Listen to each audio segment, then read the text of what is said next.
सभी विद्यार्थियों को नमस्कार। कार्बनिक यौगिकों के आईयूपीएसी प्रणाली में नामकरण की वीडियो की नेक्स्ट सीरीज़ में आप सभी का स्वागत है। पूर्व की वीडियो सीरीज़ के अंतर्गत आपको कार्बनिक यौगिकों में नामकरण में सबसे पहले एल्केनों का कैसे नामकरण किया जाता है, उसके क्या नियम है वो आपको समझाए। फिर उसके बाद में एल्कीनों और एल्काइनों का नामकरण कैसे किया जाता है वो आपको समझाए। फिर उसके बाद में डबल बॉन्ड और ट्रिपल बॉन्ड दोनों साथ में आ जाते हैं, ऐसे यौगिकों का आप आईयूपीएसी प्रणाली में नामकरण कैसे करते हैं वो उसका क्या नियम है। आज अपन वीडियो की सीरीज में ऐसे कार्बनिक यौगिक जिसके अंतर्गत एक ऋणात्मक समूह उपस्थित हो, ऐसे यौगिकों का आईयूपीएसी प्रणाली में नामकरण कैसे किया जाता है, उसके क्या नियम हैं वो आपको समझाने का प्रयास करेंगे। सबसे पहले बात आती है ऋणात्मक समूह या फंक्शनल ग्रुप कहते किसको, यानी कि कोई जो हाइड्रोकार्बन होता है, कार्बन और हाइड्रोजन से मिलकर बने यौगिक हाइड्रोकार्बन कहलाते हैं। यदि हाइड्रोकार्बन में हाइड्रोजन के स्थान पर कोई यदि परमाणु या परमाणु का समूह आ जाए जिसके कारण से उस कार्बनिक यौगिक में विशेष गुणधर्म आ जाए, तो वो परमाणु या परमाणुओं का समूह फंक्शनल ग्रुप या क्रियात्मक समूह कहलाता है। 22-23 प्रकार के क्रियात्मक समूह हैं, वो अपन आगे से आगे चर्चा करेंगे। जैसे COOH है, carboxylic acid, C double bond O, C double bond O, ये आपके एनहाइड्राइड, ऐसे एस्टर, ऐसे amide, oil halide, ketone, aldehyde, amine, ether, thioalcohol, alcohol, cyanide, isocyanide, nitro, nitrite, alkane, alkene, alkyne. तो ऐसे बहुत से क्रियात्मक समूह होते हैं। मैं क्रियात्मक समूह के नाम उस पर आपके नहीं जा कर के, ऐसे कोई क्रियात्मक समूह यदि किसी यौगिक में जुड़ा हुआ है तो ऐसे यौगिकों का आप नामकरण कैसे करते हो, उसका रूल क्या है, उस नियमों के बारे में आपको समझाने का प्रयास करूंगा। तो ऐसे कार्बनिक यौगिक जिसमें क्रियात्मक समूह उपस्थित हो, ऐसे यौगिकों का आईयूपीएसी प्रणाली में नामकरण है वो कैसे करेंगे। तो कोई भी कार्बनिक यौगिक होगा उसको आईयूपीएसी प्रणाली में अपन नामकरण करेंगे तो उसके मेन 3 रूल है। सबसे पहला रूल होता है लंबी कार्बन श्रृंखला का चयन।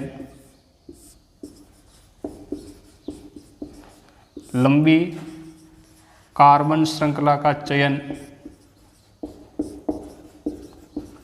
Selecting of long chain.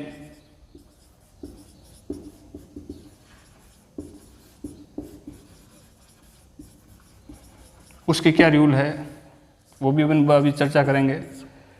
Second है श्रृंखला का नामांकन।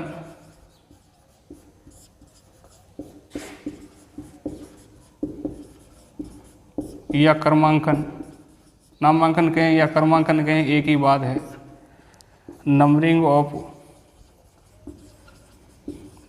ऑफ कार्बन चेन,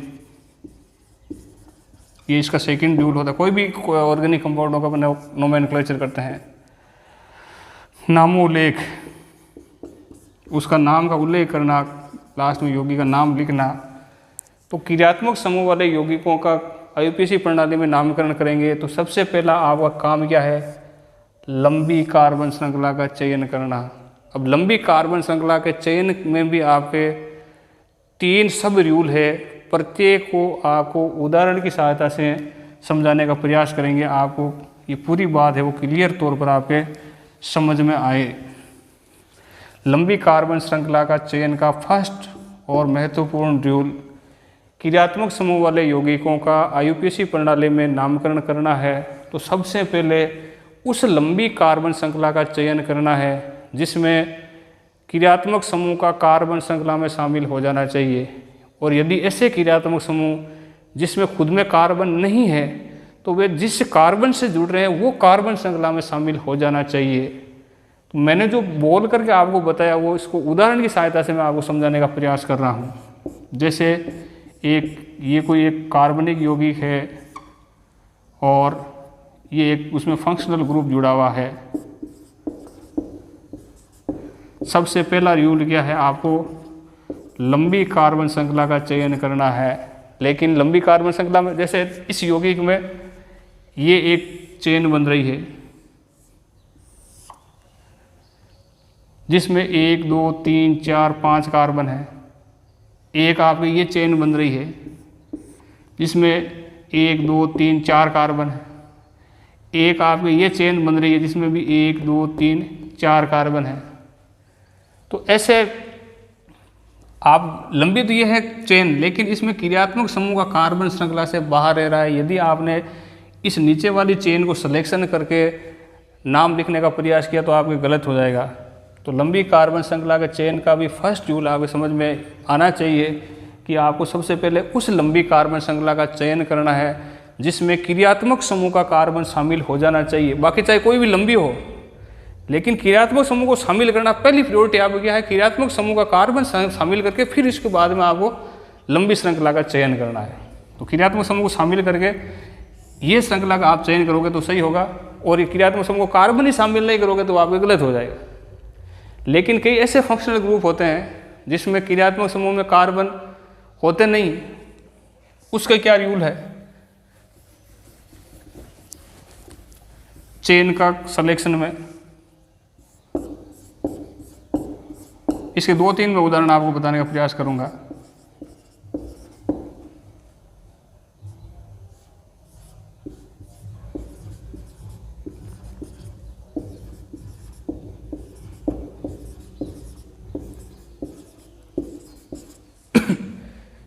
इसमें क्रियात्मक समूह में खुद में फंक्शनल ग्रुप सल्फोनिक ग्रुप है, उसमें आपके कार्बन नहीं है, लेकिन ये जिस कार्बन से जुड़ रहा है वो श्रृंखला में शामिल होकर के फिर आपको लंबी श्रृंखला का चयन करना है। जैसे ये लंबी श्रृंखला तो ये है जिसके अंतर्गत 1 2 3 4 5 6 लंबी कार्बन श्रृंखला है, लेकिन क्रियात्मक समूह जिस कार्बन से जुड़ रहा है वो श्रृंखला में शामिल ही नहीं हो रहा है, तो ये श्रृंखला का चयन किया तो आपको गलत हो जाएगा। तो लंबी कार्बन श्रृंखला का नियम क्या है, एक बार वापिस रिपीट कर रहा हूँ, किसी भी क्रियात्मक समूह वाले यौगिकों का आयुपेशी प्रणाली में नामकरण करना है तो उस लंबी कार्बन श्रृंखला का चयन करना है जिसमें क्रियात्मक समूह में कार्बन है तो वो कार्बन श्रृंखला में शामिल हो जाना चाहिए, और जिन फंक्शनल ग्रुप या क्रियात्मक समूह में कार्बन नहीं है तो वो जिस कार्बन से जुड़ रहे हैं वो कार्बन उस श्रृंखला में शामिल हो जाना चाहिए। तो ये फर्स्ट रूल आपके समझ में आ गया होगा।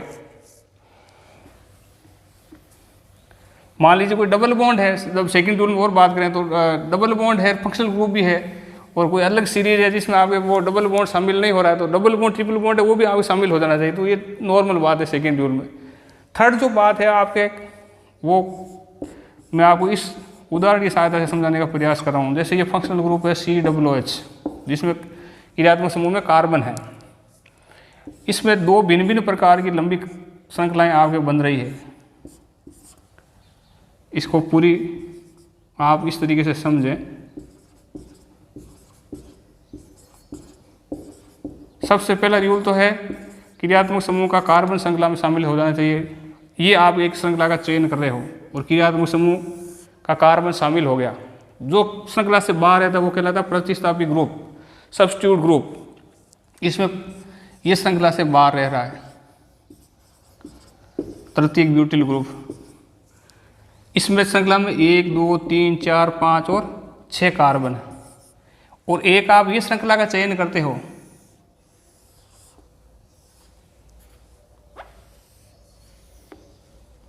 ये वाली जो श्रृंखला का आप चयन करते हो इसमें भी 1 2 3 4 5 और 6 बराबर कार्बन वाली है, लेकिन भिन्न भिन्न श्रृंखलाएं बन रही है। इसमें बाहर रहने वाला कौन सा ग्रुप है, एक तो ये CH2 CH3 यानी एथिल ग्रुप, और 2 ये ग्रुप है CH3 और CH3। तो इसमें तो 3 प्रतिस्थापी समूह बाहर रह रहे हैं। ऊपर वाली ये जो श्रृंखला का चयन करते हो तो इसमें एक ही प्रतिस्थापी ग्रुप बाहर रहता है, तो वो एल्केन के अंतर्गत आपको वैसे ये नियम है वो पहले बता चुके हैं। यानी कि 2 भिन्न भिन्न कार्बन श्रृंखलाएं आपकी बन रही हो, क्रियात्मक समूह का कार्बन शामिल हो रहा हो, उस स्थिति में आपको उस श्रृंखला का चयन करना है जिसमें ज़्यादा प्रतिस्थापी समूह आने चाहिए। यानी ये चयन करोगे तो एक ही प्रतिस्थापी आएगा तो आप भी गलत हो जाएगा। उस स्थिति में आपको ये श्रृंखला का चयन करना है। लंबी कार्बन श्रृंखला के चयन का जो सारे रूल है वो आपके समझ में आगे होंगे। एक बार वापस रिपीट कर रहा हूँ। क्रियात्मक समूह का वाले यौगिक को आईयूपीएसी प्रणाली में नामकरण करते हुए सबसे पहले उस श्रृंखला का चयन करना है, लंबी श्रृंखला का, जिसमें क्रियात्मक समूह का कार्बन शामिल हो जाना चाहिए। और जिन क्रियात्मक समूह में कार्बन नहीं है वो जिस कार्बन से जुड़ रहे हैं तो वो कार्बन श्रृंखला में शामिल हो जाना चाहिए। सेकंड बात आपको बताई थी, यदि डबल बॉन्ड है तो वो भी आपको शामिल हो जाने का प्रयास करना है आपको जहाँ तक संभव हो सके। थर्ड रूल आपको बताया था, आप क्रियात्मक समूह का कार्बन शामिल कर रहे हो या क्रियात्मक समूह का कार्बन जिससे जुड़ रहा है वो शामिल कर रहे हो, लेकिन दो भिन्न भिन्न प्रकार की श्रृंखलाएं बनती हो तो उस स्थिति में आपको उस श्रृंखला का चयन करना जिसमें ज़्यादा प्रतिस्थापी समूह होने चाहिए। तो लंबी कार्बन श्रृंखला का चयन का नियम आपके समझ में आ गया होगा।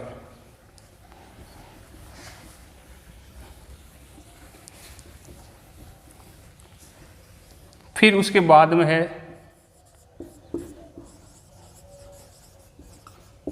श्रृंखला का नामांकन।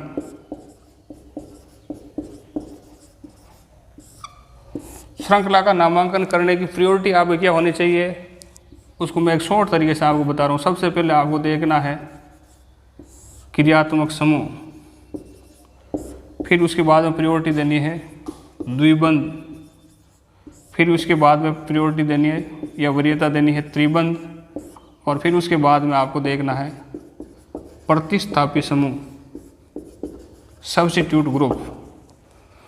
यानी कि क्रियात्मक समूह वाले यौगिकों का आईयूपीएसी प्रणाली में नामकरण करते समय सबसे पहले लंबी कार्बन श्रृंखला का चयन, श्रृंखला का नामांकन उस सिरे से करना है जिस सिरे से क्रियात्मक समूह नज़दीक हो। मान लीजिए ऐसी स्थिति आ जाए दोनों साइड से क्रियात्मक समूह बराबर हो, उस स्थिति में फिर आपको यदि द्विबंध है द्विबंध देखना है, फिर त्रिबंध है त्रिबंध देखना है, फिर प्रतिस्थापी समूह को आपको देखना है। जैसे उदाहरणों की सहायता से मैं आपको समझाने का प्रयास कर रहा हूँ।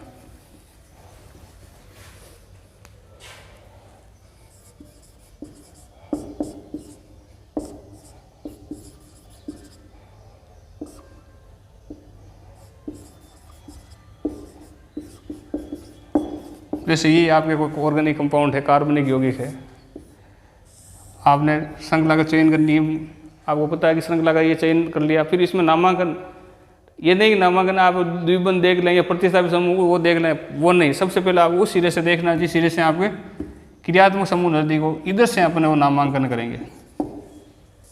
तो पहली प्रायोरिटी आपको समझ में आ गई। मान लीजिए ऐसी कंडीशन आ जाए दोनों साइड से क्रियात्मक समूह बराबर हो,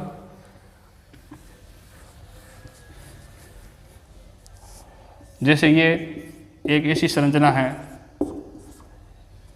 या जैसे डबल बॉन्ड है, या सी या प्रतिस्थापी ग्रुप है, और यहाँ COOH। आपको कह दिया कि इस यौगिक का आईयूपीएसी प्रणाली में नामकरण करना है। तो सबसे पहले आपका काम क्या है, क्रियात्मक समूह का ये श्रृंखला का चयन कर लिया, नामांकन उस सिरे से करना जिस सिरे से क्रियात्मक समूह दोनों साइड से क्रियात्मक समूह बराबर स्थिति में आ रहे हो। तब आप इधर से देखेंगे 1 2 के आगे डबल बॉन्ड आ रहा है, इधर से देखेंगे 1 2 3 के आगे डबल बॉन्ड आ रहा है, लेकिन प्रतिस्थापी समूह ये इस साइड से नजदीक है। प्रतिस्थापी समूह तो बाद में देखना है आपको, सबसे पहले क्रियात्मक समूह, फिर उसके बाद में द्विबंध, फिर उसके बाद में प्रायोरिटी में त्रिबंध, फिर इसके बाद में प्रतिस्थापी समूह। तो श्रृंखला का नामांकन का आपको नियम समझ में आ गया होगा। शॉर्ट में ये है कि सबसे क्रियात्मक समूह प्रायोरिटी में देखना, फिर द्विबंध को, फिर त्रिबंध को, फिर इसके बाद में प्रतिस्थापी समूह। अब प्रतिस्थापी समूह में भी वो ऐसी कंडीशन आ जाए कि भिन्न भिन्न प्रतिस्थापी समूह जुड़े हो, तो फिर वो ये एल्केनो वाले रूल लगेंगे जो अंग्रेजी वर्णमाला के अनुसार पहले उस साइड से आपको नामांकन करना है। तो नामांकन का नियम का शॉर्ट फॉर्म यही है, क्रियात्मक समूह वरीयता देखनी है, फिर उसके बाद में द्विबंध, फिर उसके बाद में त्रिबंध, फिर उसके बाद में प्रतिस्थापी समूह, फिर बाद में अंग्रेजी वर्णमाला का रूल आपके लगेगा। और थर्ड है नामोल्लेख। नामोल्लेख को भी मैं आपको शॉर्ट में लिखने का प्रयास कर रहा हूँ। सबसे पहले आपको प्रतिस्थापी समूह को आपको लिखना है किस हिसाब से, अंग्रेजी वर्णमाला के हिसाब से। फिर उसके बाद में आपको क्या लिखना है, मूल नाम। मूल नाम किस हिसाब से आएगा, प्रतिस्थापित समूह पहले लिखना है, फिर उसके बाद में मूल नाम है वो कार्बन की श्रृंखला के हिसाब से, श्रृंखला में कितने कार्बन है उस हिसाब से मूल नाम।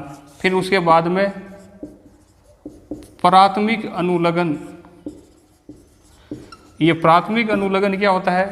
यदि कार्बन और कार्बन के बीच में सिंगल बॉन्ड है तो एन लगेगा, डबल बॉन्ड है तो इन लगेगा, ट्रिपल बॉन्ड है तो वो आइन लगेगा। इन और आइन आपको जहाँ है वो नंबर दर्शा करके आपको लिखना है। तो सबसे पहले प्रतिस्थापित समूह, फिर उसके बाद में मूल नाम, फिर उसके बाद में प्राथमिक अनुलग्न, 3 ही प्रकार के होते हैं, एन, इन और आइन। फिर उसके बाद में आपको क्या लगाना है? द्वितीयक अनुलग्न। अलग अलग क्रियात्मक समूहों के अलग अलग है वो द्वितीयक अनुलग्न होते हैं। जैसे कार्बोक्सिलिक एसिड का होता है ओइक अम्ल, फिर उसके बाद में जैसे SO3H होता है तो सल्फोनिक अम्ल।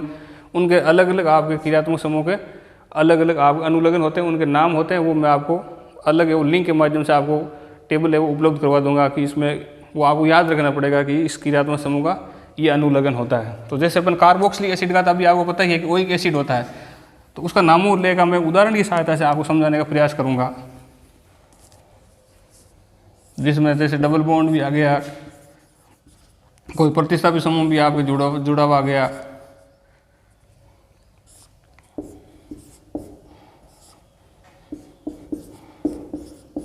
आपको कहते हैं कि इस यौगिक का IUPAC प्रणाली में नामकरण करना है।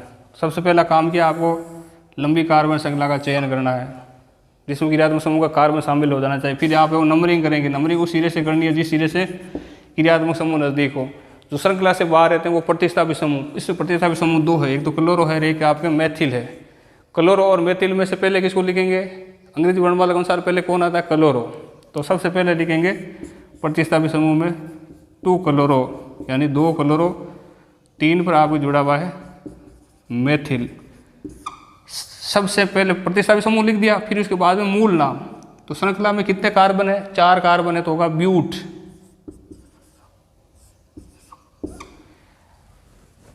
सिंगल बॉन्ड होता तो एन लगा देते, लेकिन इसमें डबल बॉन्ड है। डबल बॉन्ड भी किसके आगे जुड़ा हुआ है? 2 के आगे, 2 इन, और 1 पर आपके कौन सा ग्रुप जुड़ा हुआ है? कार्बोक्सिलिक एसिड का होगा ओइक अम्ल। तो किसी भी क्रियात्मक समूह वाले यौगिकों का आप IUPAC प्रणाली में नामकरण करोगे तो उसका फॉर्मेट क्या है वो मैंने आपको बताया था, पहले भी बताया था। सबसे पहले आपको लिखना है प्रतिस्थापित समूह, फिर उसके बाद में मूल नाम, जैसे कि मूल नाम इसमें क्या है? ब्यूट। फिर उसके बाद में प्राथमिक अनुलग्न, जो कि कार्बन और कार्बन के बॉन्ड के हिसाब से लगता है, एन, इन या आइन। तो इसमें इन है तो वो 2 पर है तो वो लिख दिया। फिर उसके बाद में आपको क्या लिखना है? द्वितीयक अनुलग्न, और द्वितीयक अनुलग्न लगता है फंक्शनल ग्रुप के हिसाब से, वो भी नंबर दर्शा करके। तो क्रियात्मक समूह वाले यौगिकों का IUPAC प्रणाली में नामकरण कैसे किया जाता है वो आपको बताए। और यदि कोई प्रतिस्थापित समूह भी आपके 2 से ज़्यादा बार आ रहा है तो उसके नाम से पहले पूर्व लगन लगाता है, डाई, ट्राई, टेट्रार, वो भी आपको सारे नियम है वो लगभग वीडियो की पहली सीरीज में आपको बता चुके हैं। क्रियात्मक समूह भी 2 से ज़्यादा बार आ जाएगा, उसके नाम से पहले 2 या 2 आ गया तो डाई, 3 आ गया तो आप ऐसे ट्राई लिखेंगे। वीडियो की जो अगली सीरीज होगी उससे में अपन बहु क्रियात्मक 2 भिन्न भिन्न प्रकार के क्रियात्मक समूह जुड़ गए तो उसका नामकरण कैसे किया जाता है, उससे पहले मैं आप लोगों को क्रियात्मक समूह वाले यौगिकों का IUPAC प्रणाली में नामकरण करते हैं तो उसका अनुलग्न क्या होता है, पूर्व लगन क्या होता है, एक अच्छी सारणी बना करके आपको लिंक में उपलब्ध करवा दूंगा। आप वो अच्छी तरीके से याद कर लेंगे तो कार्बनिक यौगिकों का IUPAC प्रणाली में नामकरण में आपके ज़िंदगी भर कहीं दिक्कत नहीं आएगी। इस वीडियो को लाइक करें, शेयर करें, सब्सक्राइब करें। सभी प्रकार की कॉम्पिटिटिव एग्जामों में बहुत ही इम्पोर्टेंट है। धन्यवाद।